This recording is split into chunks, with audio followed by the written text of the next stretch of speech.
السلام علیکم ورحمۃ اللہ وبرکاتہ۔ امید کرتا ہوں کہ تمام حضرات خیریت و عافیت سے ہوں گے۔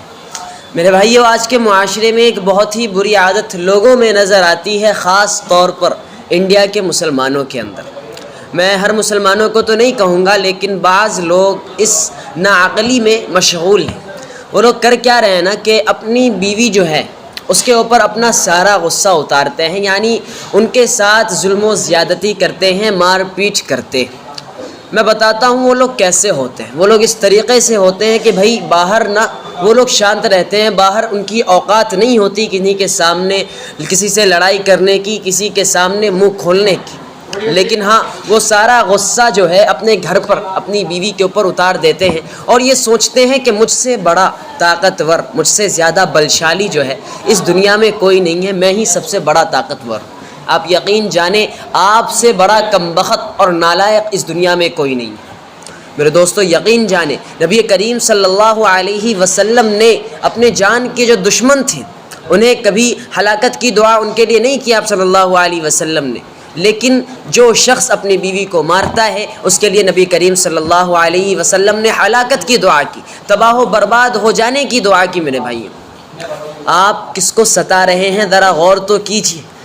وہ لڑکی ہے نا، اللہ تعالیٰ نے ان کا مرتبہ جو ہے بہت بڑھا ہوا رکھا ہے میرے بھائی۔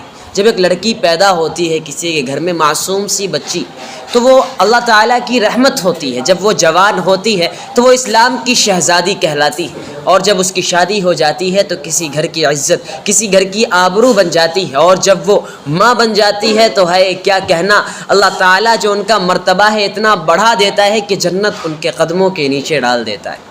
میرے دوستو، اس کے باوجود اگر آپ اپنے گھر کی عزت کو، آپ اپنے گھر کی عزت کے ساتھ ظلم و زیادتی کر رہے ہیں، انہیں ستا رہے ہیں، یعنی آپ کو آپ کی عزت پیاری نہیں، آپ اپنی عزت کے ساتھ کھلواڑ کر رہے ہیں میرے بھائی۔ یقین جانیں، محشر کے دن میدان محشر میں آپ اپنا جو چہرہ ہے نا وہ چھپاتے پھرو گے آپ۔ میرے بھائی، میں ابھی پھر ایک بار کہتا ہوں، میں تمام مسلمانوں کو نہیں کہہ رہا، میں تمام مردوں کو نہیں کہہ رہا، میں بعض نالائق مسلمانوں کو کہہ رہا ہوں جو اس کام میں مبتلا ہے میرے بھائی۔ ابھی بھی وقت ہے، سدھر جائیے میرے بھائی۔ آپ جسے پریشان کر رہے ہیں نا وہ آپ کے گھر کی عزت ہے، آپ اپنے گھر کی عزت کے ساتھ ہی کھلواڑ کر رہے ہیں۔